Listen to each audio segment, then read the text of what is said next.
Hello everyone, this is Josh from Netmark Essentials. Thank you for joining us for part 2 of What is Value? How is it created?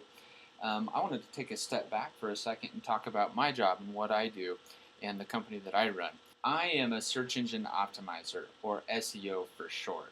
A lot of people think that they're hiring me to increase the traffic to their website or increase their positions in the search results.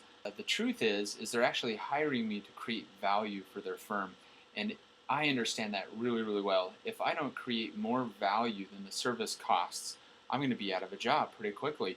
That's probably one of the things that separates my company from a lot of the other companies that are out there that do what I do. In the last video, I showed you a neat little formula. It's right here on the second line. The formula reads, benefits minus costs equals value. Now, I consider myself to be a value optimizer rather than a search engine optimizer. So there's two ways that you can create value. You can either decrease the costs right here, which is the easy thing to do, but maybe not the most desirable thing to do, or you can increase the benefit. Now this is a little bit harder, and so most people decrease the cost of their service or their product so that they can compete with the other players that are out there and create value for their clients. But I don't like to take that approach. I used to work at a jewelry store, like I said in the last video, and initially I thought that the objection was always going to be price. And so if somebody would have an objection and I'd discount the price. But what I found when I started listening to people was the objection was rarely price, it was something else.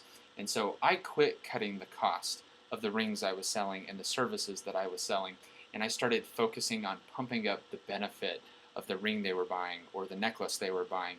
So I would recommend that you do that. And to do that, you need to take a hard look at the products. You need to ask yourself, why do people buy?